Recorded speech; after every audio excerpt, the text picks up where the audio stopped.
Ciao da Roma to you all.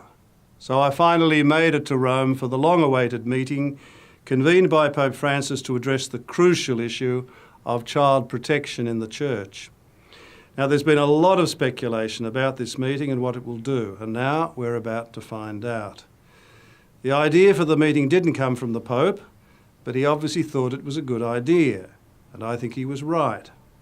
Bringing together all the presidents of bishops' conferences around the world has to be a good thing, especially when dealing with something as serious and complex as child abuse and the Church's response to this terrible crime.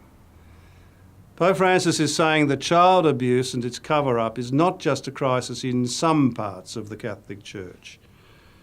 It's a universal challenge that needs to be understood and responded to in a universal context. So here we are, all of us, in Rome. We're meeting from Thursday to Sunday, well over 100 bishops from right across the Catholic world, plus leaders of religious orders, people who work in the Vatican, and most importantly, survivors of abuse whose voice will be heard here. We'll listen, we'll speak to each other, we'll pray together, and all of that's important, obviously. But what's more important still is that action follow from whatever happens here. Words are no longer enough. That's something that we started learning long ago in Australia, and that we have to keep on learning and relearning. No matter how much we think we've done, or how weary we may feel as a result, or how much we wish it were all behind us, it's certainly not behind us. In some ways, the journey has only begun, even though we've been through a lot in Australia. We've had 5 years of a Royal Commission that produced a massive report with a parade of recommendations. It's been agonising, but it's certainly helped the Church in all kinds of ways to understand what has happened and why, and to see what must be done.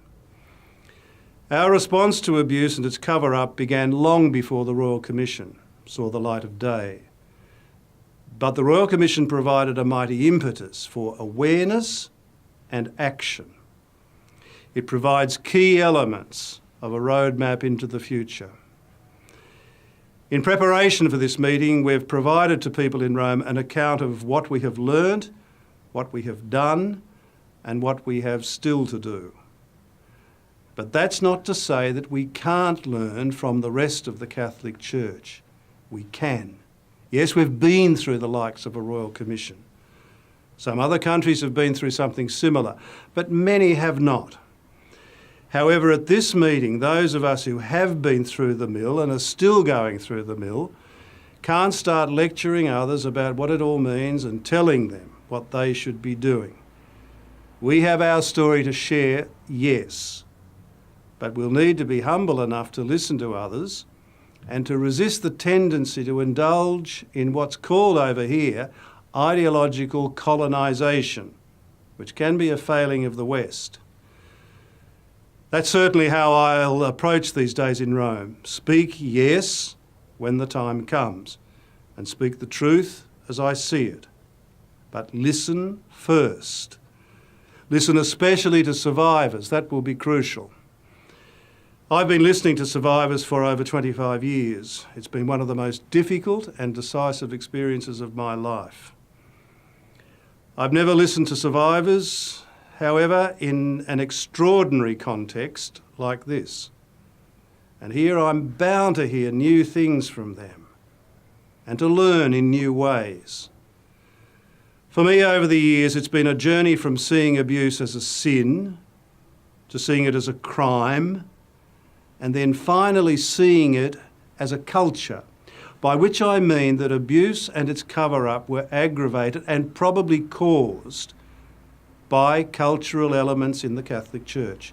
It took me a long time to see that, and to see, therefore, the need for cultural change if we are to go to the root of the crisis and not just treat the symptoms. Here in Rome, we'll reflect upon the cultural changes needed in the Church and how they might be brought about.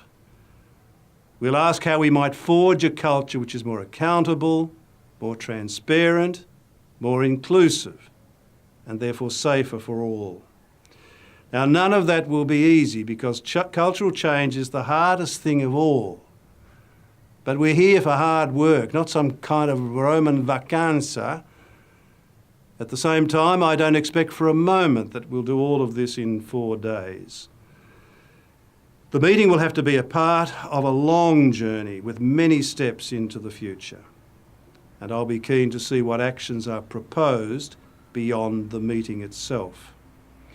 We've come a long way, but the further we go, the further we see we have to go.